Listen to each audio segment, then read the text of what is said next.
Ajá, Gabriel Vera de este lado. ¿Alguna vez se han preguntado cómo es que se formaron los elementos en nuestra tabla periódica? Los 118 elementos. Bueno, tal vez no los 118, pero sí los primeros 92 hasta el uranio, desde el hidrógeno hasta el uranio, que son los que se consideran elementos naturales. ¿Cómo es que se formaron y por qué se les considera como unos elementos naturales? ¿Por qué del plutonio en adelante se consideran como elementos sintéticos?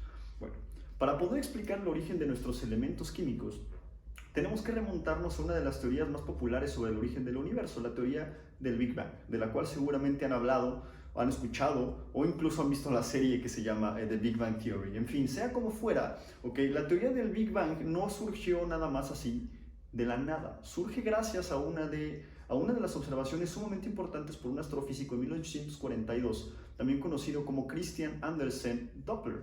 En 1842, Christian Doppler se dio cuenta que todas las estrellas en el universo, o las del universo observable, tenían un corrimiento al rojo. Y a este fenómeno él lo llamó efecto Doppler. Este efecto Doppler, si no tenemos en nuestra mente muy claras las estrellas, lo podemos modelar perfectamente con cualquier cosa que emita ondas, ya sea de electromagnéticas, que es la luz, o ondas de presión, que es el sonido. Y seguramente lo han experimentado cuando están en sus casas o caminando por la calle con una ambulancia, con un carro de bomberos o de policía. Cuando el carro de bomberos o la policía se está acercando hacia nosotros y trae la sirena encendida, pareciese que el sonido es más agudo, más molesto, y conforme se aleja de nosotros, empieza a hacerse cada vez más grave y se empieza a perder. Esto se le conoce como efecto Doppler. El efecto Doppler no es otra cosa más que la contracción de la longitud de onda, la disminución de la longitud de onda, ya sea de la onda de presión o de la onda electromagnética, cuando el objeto que la emite se acerca al observador, y el elongamiento de esta longitud de onda, valga la redundancia, cuando el objeto que la emite se está alejando del observador. Eso quiere decir que si las estrellas tienen un corrimiento al rojo, es decir, nosotros sabemos por el espectro visible que es la luz roja la que tiene una mayor longitud de onda y la luz azul la que tiene una menor longitud de onda. Si todas nuestras estrellas en el universo tienen un corrimiento al rojo, quiere decir que el universo se está expandiendo indudablemente. Y entonces la teoría del Big Bang no es otra cosa más que pues darle rewind a una explosión. Es decir, si en el sentido en el que vamos temporalmente se está expandiendo y nosotros pues, corremos la película en el sentido contrario, llegaremos a que todo se contrae hasta una singularidad que ocurrió hace más o menos 13.600 o 13.800 millones de años, es decir, hace muchísimo tiempo. En esta singularidad se le llama singularidad porque las leyes de la física actual que conocemos y las teorías de la física aceptadas en este momento no son capaces de describir correctamente qué es lo que estaba ocurriendo en ese momento, en ese preciso lugar. Lo que sí se teoriza es que para ese momento el universo, es decir, el espacio y el tiempo no existían. El espacio y el tiempo se crearon cuando lo que sea que se encontrara ahí explotó. Y la teoría, y dado que nosotros no podemos, antes de llegar a eso, y dado que nosotros no podemos afirmar con precisión qué había en el momento, o sea, antes del Big Bang, no nos preocupemos tanto por eso. La teoría del Big Bang modela la creación del universo desde el tiempo de Planck, es decir, 10 a la menos 42 segundos después de la explosión y hasta muchos años después, muchos miles de años después, tal vez 300.000 años después y de ahí en adelante. Es decir, cuando ya podemos tener algo trazable de lo que ocurrió, cuando tenemos evidencias como el fondo de microondas o el fondo de neutrinos que no se ha detectado, pero que nos dan una idea de cómo era el universo primitivo. Entonces, regresando al punto, después de que ocurriera la explosión de esta singularidad, la materia, el universo, comenzó a enfriarse poco a poco y la materia comenzó a condensar. Es decir, la energía propiamente comenzó a condensar, es decir, se formaron lo que nosotros en este momento conocemos como partículas elementales y no elementales. Una partícula elemental es aquella que solo está compuesta por sí misma, es decir, yo no la puedo descomponer en partículas más chiquitas, como los fotones o los electrones.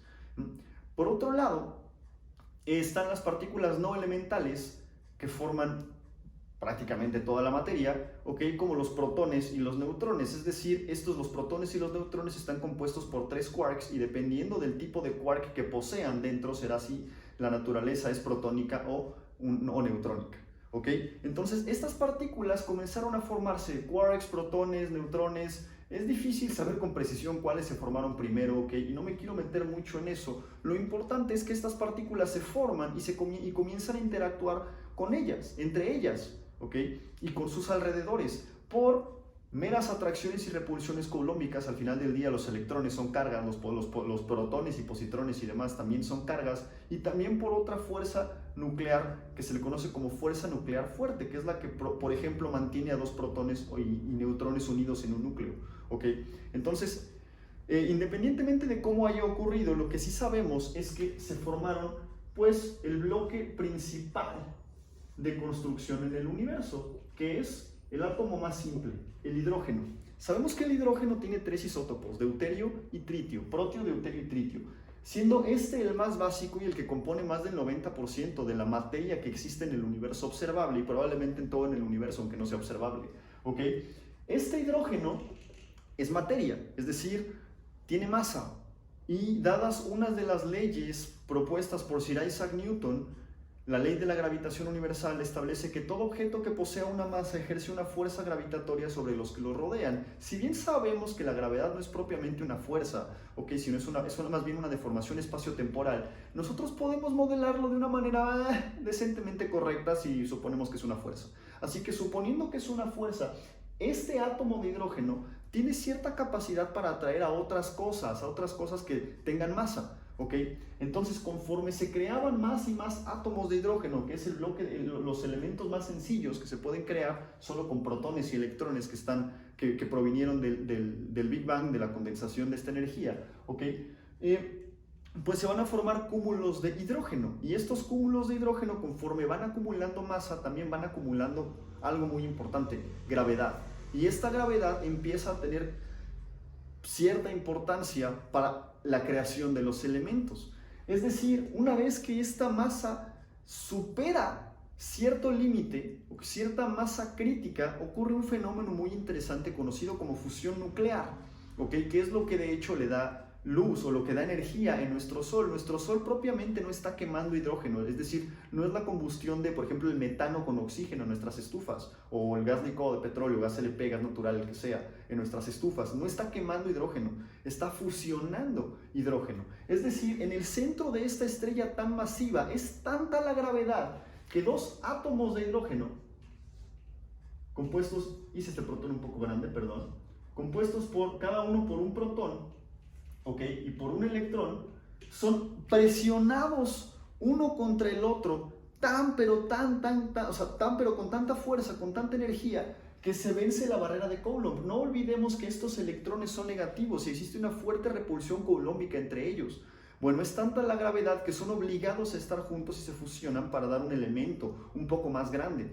En este caso, existen distintos tipos de secuencia, existen distintos tipos de estrellas dependiendo de su masa, es decir, las estrellas que tienen 1.5 veces la masa de nuestro Sol y para abajo, y las que son masivas o supermasivas, que tienen más masa que nuestro Sol, y dependiendo de la masa dependerá evidentemente el tipo de proceso que se lleve. El proceso más básico son las famosas cadenas de protones, es decir, existen tres tipos de cadena de protón: cadena de protón 1, protón 2 y protón 3. No voy a explicar. Si están interesados en ese tipo de cadenas de protones, dejen en la caja de comentarios y me enfoco únicamente en esas cadenas de protones, ¿ok?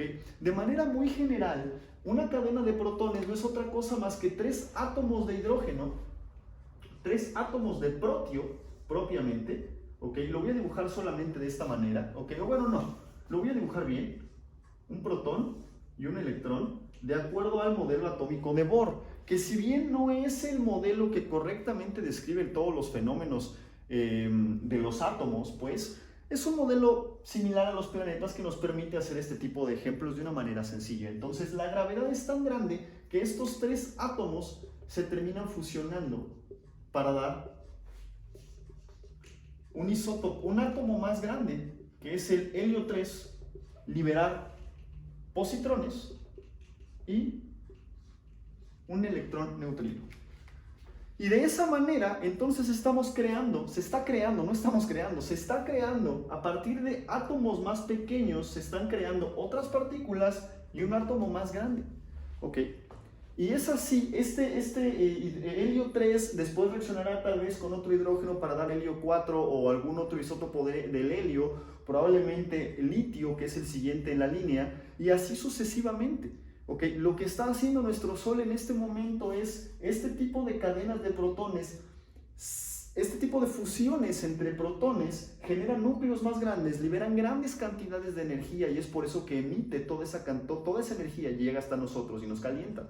¿Okay? Y eso es lo que estaban haciendo esas estrellas gigantes supermasivas, primitivas al inicio del universo, es decir, solo se formaron mediante cúmulos de materia. La gravedad hizo el resto. Y entonces estas cadenas continúan y poco a poco se empiezan a formar otros elementos. De manera muy general, las reacciones de fusión, existen dos tipos de reacciones nucleares. Las reacciones de fusión, que son dos átomos o tres o más se unen para dar un átomo más grande, o las reacciones de fisión, donde un átomo grande se descompone para dar átomos más pequeños y muchas partículas en general. Okay. En general, las reacciones de fusión liberan grandes cantidades de energía, siempre y cuando los átomos que se estén fusionando sean menor al hierro. Cuando los átomos son superiores al hierro, es tanta la energía que se involucra en poder vencer la barrera de Coulomb entre estos átomos, que esas reacciones ya absorben energía, no liberan más energía. Y el hierro, el elemento químico número 26, es el límite que se puede formar, es el elemento límite que se puede formar en una estrella, sea cual sea la estrella. Entonces, tenemos a los primeros elementos, desde el hidrógeno al helio, después el litio, berilio, boro, carbono, nitrógeno y demás. Hay muchas secuencias, está también la secuencia carbono, nitrógeno, oxígeno, y ese tipo de secuencias continúan y continúan hasta llegar al hierro. Y una vez que se llega al hierro, ¿ok?, este material ya no se puede fusionar en el núcleo de una estrella y entonces la estrella comienza a quedarse sin combustible, pues sus reservas de hidrógeno no son eternas. Después de muchos miles, tal vez millones de años, todo el hidrógeno que se podía fusionar ya se transformó en helio o en algún elemento superior. Y entonces la gravedad comienza a compactar al helio y empiezan a entrar en secuencias no principales para formar elementos más grandes. Hasta que un día, simplemente, la gravedad ya no alcanza como para generar átomos más grandes, como para generar más fusión y liberar más energía. Y es ese momento en el que la estrella muere. Conforme el hidrógeno se acaba y evidentemente la energía que libera de otras fusiones empieza a disminuir, la estrella evidentemente cambiará de color, cambiará de tamaño, se formará una gigante roja o algo incluso mayor, dependiendo de la masa de la estrella, hasta que un día colapsa por su propia gravedad y después explota, generando lo que nosotros conocemos como supernovas, es decir, la explosión o la muerte de una estrella gigante supermasiva, ¿ok? Y es en estas explosiones, ya sea de una estrella que no es gigante y supermasiva, o de una estrella gigante supermasiva que de una supernova, es como se forma el resto de los elementos del hierro en adelante, hasta el 92, que es el uranio, en un proceso conocido como espalación. Espalación, apúntenlo. En este proceso, si bien en el momento en el que explota esta estrella, muchos de estos átomos se destruyen para liberar a las partículas que los componen, estas partículas empiezan a colisionar con otros átomos. Evidentemente, si la colisión es demasiado energética, este átomo va a explotar y va a liberar al resto de sus partículas o se va a fragmentar en fragmentos más pequeños. Pero si la velocidad de la colisión no es tan alta, esta interacción va a ser constructiva y entonces átomos como el hierro van a empezar a atrapar fragmentos de otros átomos, de otros isótopos o de partículas no elementales o elementales también, y van a empezar a aumentar su masa. Y es así como se forman otro tipo de elementos en el universo, así hasta llegar al 92, que son los elementos naturales. Se les llama elementos naturales porque son los que se forman mediante reacciones que ocurren en el universo. El resto de los elementos no se pueden formar de esa manera porque tal vez, de entre las muchas razones, una de ellas es la estadística, es decir, conforme va aumentando el número atómico de los elementos, va disminuyendo su abundancia en el universo, es decir, hay muy poco uranio en el universo. Entonces las probabilidades de que este átomo de uranio colisione con otro y se transforme en plutonio o en otro son súper remotas, además de que la energía de la colisión comienza a ser cada vez más elevada para que sea constructiva. Entonces, es difícil que se formen estos átomos. Entonces, hasta donde se sabe, solo es hasta el uranio, el 92, los que se forman de manera natural. ¿Y cómo es que nosotros hemos podido crear hasta el elemento 118? Bueno, eso se hace en el acelerador de partículas, por ejemplo, el que tiene el CERN, pero ese ya será el tema de otro video. Mi nombre es Gabriel Vera. Espero les haya gustado y sean felices. Ajá, de manera breve, ¿en serio creyeron que los iba a dejar con la duda? Bueno, lo que ocurre en el CERN no es otra cosa más que acelerar partículas, ya sea para intentar entender los orígenes del universo y poder obtener partículas extrañas como el bosón de Higgs, o incluso para sintetizar elementos mucho más grandes. No se necesita un acelerador de partículas tan grande, se pueden hacer en otros laboratorios en muchas otras universidades, ok, pero bueno, es un ejemplo, ¿vale? ¿Qué es lo que se hace? Bueno, normalmente, si ustedes antes de eso, si ustedes observan en sus tablas periódicas, se van a dar cuenta que si suman los números atómicos y las masas atómicas de distintos átomos, se van a poder dar cuenta que llegarán a otros elementos más grandes, en un símil a lo que hace el Sol. Eso quiere decir que nosotros podríamos obligar a dos átomos a juntarse para dar un elemento sintético que no esté reportado en la tabla periódica. La respuesta es sí. De hecho, para sintetizar el elemento 111 utilizamos níquel 62 y plomo 208, ¿ok? Y así sucesivamente hasta para poder tener el elemento 118, que es el último que se ha podido sintetizar, al menos hasta donde mis conocimientos alcanzan. Espero que para cuando vean este video ya haya otros elementos, ¿ok? Pero entonces esto es lo que se hace. Si bien la ecuación parece bastante sencilla, ¿ok? Níquel más plomo y ya, solo para ejemplificar la dificultad de estos, lo que tenemos que hacer es, por ejemplo, poner al plomo como blanco, ¿ok? Y acelerar níquel a altas velocidades para poder después lanzarlo y colisionarlo contra el plomo y de esa manera intentar obtener este elemento que seguramente es radioactivo. Y es radioactivo porque la distancia entre las partículas no elementales que los componen, es decir, protones, está en el límite en el cual empieza a competir la interacción nuclear fuerte, que es atractiva, y la repulsión coulombica, que es repulsiva. Entonces estos elementos tienden a desintegrarse o a partirse incluso en algo que se conoce como fisión espontánea o emisiones alfa. Es decir, conforme se forma este núcleo se empieza a despedazar por esta competencia que hay entre esas interacciones nucleares, ¿ok? Solo para ejemplificar la dificultad, una de cada 8 billones de colisiones entre estos dos átomos, vamos a decir una entre varios billones de colisiones entre estos átomos, será la única capaz de formar un solo átomo del elemento 111, ¿ok? El cual estoy representando aquí con Z, pues para que ustedes hagan el ejercicio en sus casas de sumar otros elementos y llegar. Si bien no con todos es tan fácil, esta es la receta que se ha utilizado o que se utilizó en algunos laboratorios para poder sintetizar el elemento 111. Y eso es lo que se hace así. Y así es como se sintetizaron los elementos después del uranio, después del 92. Sean felices. Ajá. A todos los seguidores de este canal les pido una gran disculpa. He estado muy ocupado entre trabajo, el doctorado, entrenando, y pues he desatendido un poco el canal. Les prometo que al menos cada semana estaré subiendo mínimo un solo video para explicarles un poco de química, un poco de ciencia, un poco de orgánica. Al menos un solo video voy a estar haciendo el esfuerzo. Para aquellos que no lo saben, soy tirador profesional y quienes me quieran conocer en mi otra faceta deportiva, les dejo mi Instagram. No sé si aparece el botón ahí o allá, bueno, donde sea que aparezca. Sean felices.